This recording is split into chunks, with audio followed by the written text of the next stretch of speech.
When I was 7, my father brought home a beautiful lady who gave me a mango. That day, my mother watched me happily eating the mango while she signed her name on the divorce papers. After that, she jumped off the roof of our building. From then on, mangoes became the nightmare of my life. So on my wedding day, I told my husband, Alan Holt, if you ever want a divorce, just give me a mango. Alan pulled me into his arms. Quiet. From then on, mangoes became off limits for him too. On Christmas Eve of our 5th year of marriage, Alan's childhood sweetheart, Larissa Fenimore, left a mango on his desk at the office. The very same day, Alan announced he was cutting ties with Larissa and fired her from the company. That day, I truly believed he was the man I was meant to be with. Half a year later, I flew back from overseas, having just closed a partnership deal worth about $200 million.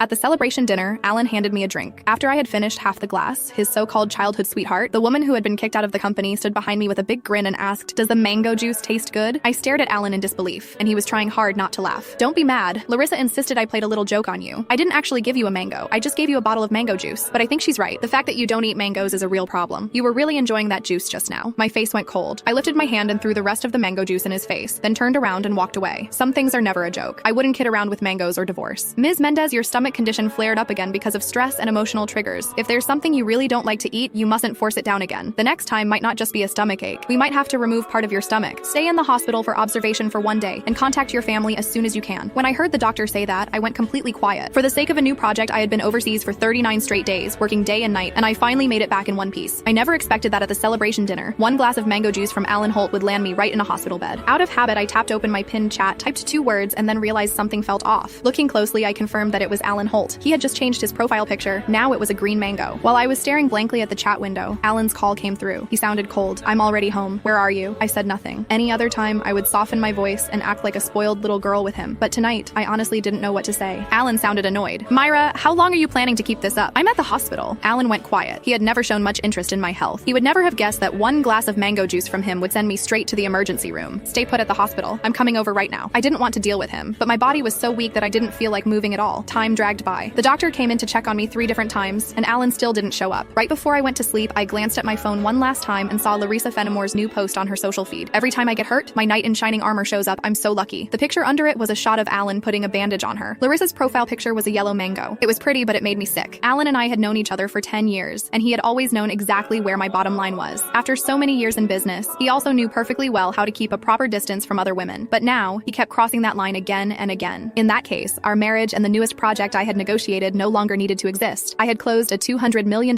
deal in West Arkan that could have changed the company's future, but at that moment, it didn't matter anymore. When I woke up the next morning, Alan hadn't sent a single message or made a single call. I wasn't even angry. After the follow-up check confirmed I was fine, I went straight home to a 5,300 square foot luxury villa that Alan and I had bought the previous year. 7 years ago, when we graduated,